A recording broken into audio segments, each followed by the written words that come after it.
Shalom, bertemu lagi di renungan hari ini ya. Puji Tuhan, hari baru, berkat baru, penyertaan Tuhan yang selalu ada dalam hidup kita. Amin ya, kiranya semakin hari kita semakin mencintai Tuhan lebih lagi ya.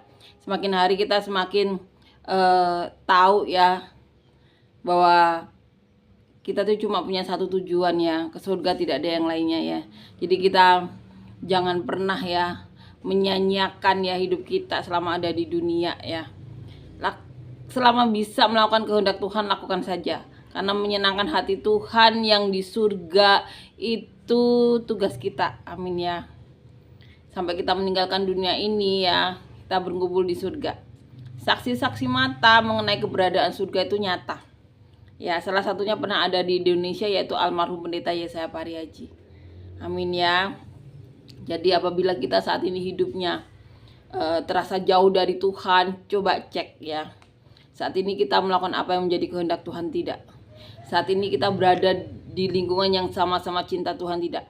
Apabila kita tidak bisa memilih lingkungan ya, kita bisa memilih gereja yang cinta Tuhan ya.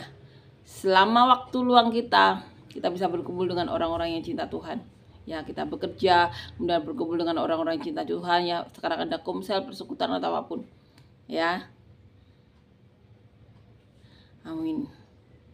Kiranya semakin hari sekali lagi ya, kita semakin mencintai Tuhan lebih lagi ya.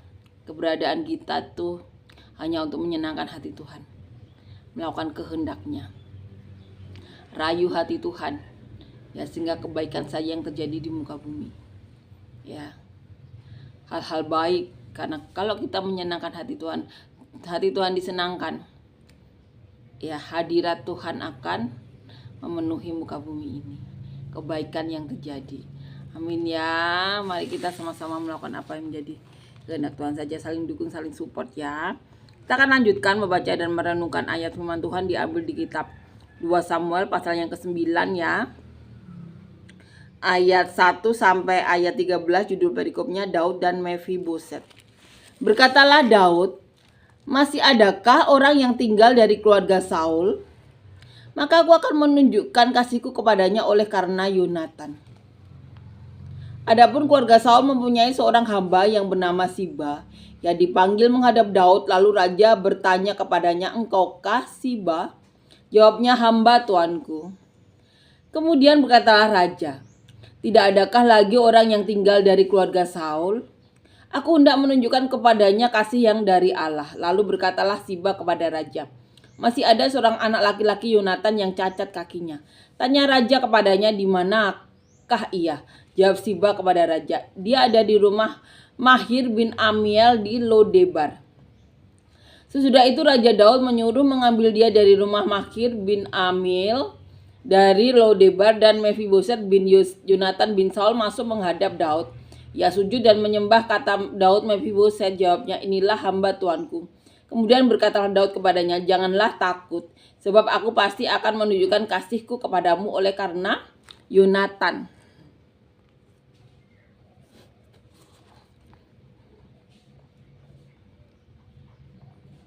Ayahmu, aku akan mengembalikan kepadamu segala ladang Saul, nenekmu, dan engkau akan tetap makan sehidangan dengan aku. Lalu sujudlah Mephiboset dan berkata, apakah hambamu ini sehingga engkau menghiraukan anjing mati seperti aku? Lalu raja memanggil Siba, hamba Saul itu, dan berkata kepadanya, segala sesuatu yang adalah milik Saul dan milik seluruh keluarganya kuberikan kepada cucu tuanmu itu. Engkau harus mengerjakan tanah baginya, engkau, anak-anakmu, dan hamba-hambamu, dan harus membawa masuk tuayanya supaya cucu tuanmu itu ada makanannya. Mephiboset cucu tuanmu akan tetap makan sehidangan dengan aku. Siba mempunyai 15 orang anak laki-laki dan 20 orang hamba. Berkatalah Siba kepada raja, hambamu ini akan melakukan tepat seperti yang diperintahkan tuanku raja kepadanya. Dan Mephiboset makan sehidangan dengan Daud sebagai salah seorang anak raja. Mephiboset mempunyai seorang anak laki-laki yang kecil yang bernama Mika. Semua orang yang diam di rumah Siba adalah hamba-hamba Mephiboset. Demikianlah Mephiboset diam di Yerusalem sebab ia tetap makan sehidangan dengan raja. Adapun kedua kakinya timpang ya. Daud ya, seorang yang benci kepada orang buta, orang cacat, bahkan ketika masuk ya ke Yerusalem ya, waktu itu di tanah apa ya?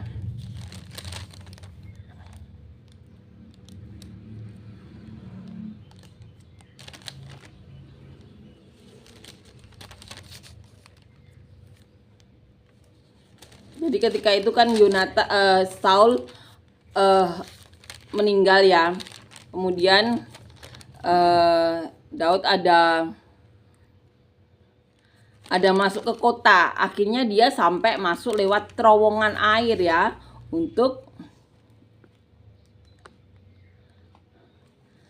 tinggal di tinggal di tanah Israel ya. Untuk ini dia masuk melalui terowongan itu ya. Jadi itu yang terjadi. Saking tidak sukanya ya Daud, itu yang terjadi. Tapi ketika keturunan Yonatan hidup ya, dan timpang kakinya, dia mau makan sehidangan ya, anak Yonatan ya. Jadi tidak semua orang timpang itu karena cacat lahir ya, ada ya karena kecelakaan atau apapun ya. Dan itu yang terjadi ya saat itu ya, ketika Daud menerima Mephiboset ya. Dan kita akan renungan ayat demi ayat ya, bagaimana Daud di sini mengembalikan semua harta Saul, neneknya, semuanya dikembalikan. Dan Siba ya, yang saat itu ada punya anak 15 ya. Siba punya anak, kemudian hamba-hamba diminta oleh Daud untuk mengolah ya lahan-lahan dari Saul dan keluarganya yang dikembalikan kepada Mephiboset ya. Dan di sini Mephiboset juga makan sehidangan dengan Daud ya.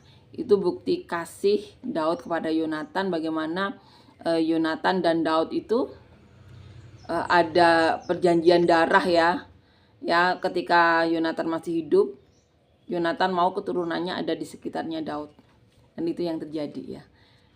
Mephiboset, anak dari Yonatan, cucu dari Saul, makan sehidangan ya dengan Daud. Kita akan renungkan ayat demi ayat. Dikatakan di ayat pertama, berkatalah Daud, masih adakah orang yang tinggal dari keluarga Saul? Maka aku akan menunjukkan kasihku kepadanya oleh karena Yonatan ya. Jadi saat itu Daud bertanya, masih adakah orang yang tinggal dari keluarga Saul ya. Di ayat 2 dikatakan, adapun keluarga Saul mempunyai seorang hamba yang bernama Siba, ya dipanggil menghadap Daud ya. Jadi Siba dipanggil. Lalu raja bertanya kepadanya, engkau kah Siba? Jawabnya, hamba tuanku ya. Jadi Siba ditanya, engkau kah Siba? Dan ia menjawab, hamba tuanku. Kemudian berkatalah raja, yaitu Daud, tidak adakah lagi orang yang tinggal dari keluarga Saul? Aku hendak menunjukkan kepadanya kasih yang dari Allah ya. Jadi Siba mau menunjukkan kasih dari Allah ya. Masih adakah seorang anak laki-laki Yonatan yang cacat kaki? Masih ada ya, ini jawaban Siba ya. Seorang anak laki-laki Yonatan yang cacat kakinya ya, itu yang dikatakan. Tanya raja kepadanya, di manakah ia? Jawab Siba kepada raja, dia ada di rumah Makir bin Amiel di Lodebar ya. Itu yang terjadi. Sesudah itu Raja Daud menyuruh mengambil dia dari rumah Makir bin Amiel dari Lodebar. Dan Mephiboset bin Yonatan bin Saul masuk menghadap Daud. Ia sujud dan menyembah. Kata Daud, Mephiboset. Jawabnya, inilah hamba tuanku ya. Jadi kemudian Mephiboset dibawa untuk menghadap Daud ya. Kemudian berkatalah Daud kepadanya, yaitu kepada Mephiboset, janganlah takut, sebab aku pasti akan menunjukkan kasihku kepadamu. Oleh karena Yonatan ya. Jadi semua karena Yonatan, perjanjian dengan Yonatan ya. Ayahmu, aku akan mengembalikan kepadamu segala ladang Saul. Jadi ladang-ladang Saul dikembalikan. nenekmu dan engkau akan tetap makan sehidangan dengan aku. Jadi tidak hanya punya Saul tapi neneknya juga ya. Istri dari Saul juga dikembalikan kepada Mephiboset. Lalu sujudlah Mephiboset dan berkata, apakah hambamu ini sehingga engkau menunggirkan anjing mati seperti aku. Jadi Mephiboset itu mengibaratkan dirinya seperti anjing mati ya. Itu yang dikatakan. Lalu raja memanggil Siba, hamba Saul itu, dan berkata kepadanya, segala sesuatu yang adalah milik Saul dan milik seluruh keluarganya kuberikan kepada cucu tuanmu itu ya. Jadi Siba diberitahu ya bahwa segala milik kakek neneknya itu dikembalikan ya kepada Mephiboset ya, kepada seluruh milik keluarganya diberikan kepada Mephiboset, yaitu milik keluarga Saul dan neneknya. Engkau harus mengerjakan tanah baginya. Engkau harus membawa masuk tuannya supaya cucu tuanmu itu ada makanan. Mephiboset cucu tuanmu itu akan tetap makan sehidangan dengan aku ya. Jadi itu yang dikatakan. Daud memberitahu bahwa Mephiboset ya tetap akan makan sehidangan ya dengan Daud ya. Siba mempunyai 15 orang anak laki-laki. Yang ini dikatakan Siba mempunyai 15 anak laki-laki dan 20 orang hamba. Berkatalah Siba kepada raja, hambamu ini akan melakukan tepat seperti yang diperintahkan tuanku raja kepadanya ya. Jadi itu yang dikatakan Siba, bahwa dia akan melakukan apa yang dikatakan Daud. Dan Mephiboset makan sehidangan dengan Daud sebagai salah seorang anak raja. Ya, jadi diibaratkan Mephiboset itu seperti anak raja ya. Perjanjian dengan Yonatan benar-benar dilakukan oleh Daud ya. Mephiboset mempunyai seorang anak laki-laki yang kecil yang bernama Mika ya. Jadi di sini dikatakan Mephiboset mempunyai anak laki-laki ya, namanya Mika. Semua orang yang diam di rumah Siba adalah hamba-hamba Mephiboset ya. Jadi yang diam di rumah Siba itu semuanya hambanya Mephiboset. Demikianlah Mephiboset diam di Yerusalem sebab ia tetap makan sehidangan dengan raja, adapun kedua kakinya timpang. Itu yang terjadi ya. Kiranya kita semakin cinta dengan Tuhan, kita membaca, merenungkan kisah-kisah yang terjadi di masa lalu dan bisa menjadi pembelajaran ya. Kita percaya setiap perkataannya ada urapan Roh Kudus. Kita imani itu. Amin ya. Terima kasih, sampai berjumpa lagi di renungan selanjutnya. Tuhan Yesus memberkati.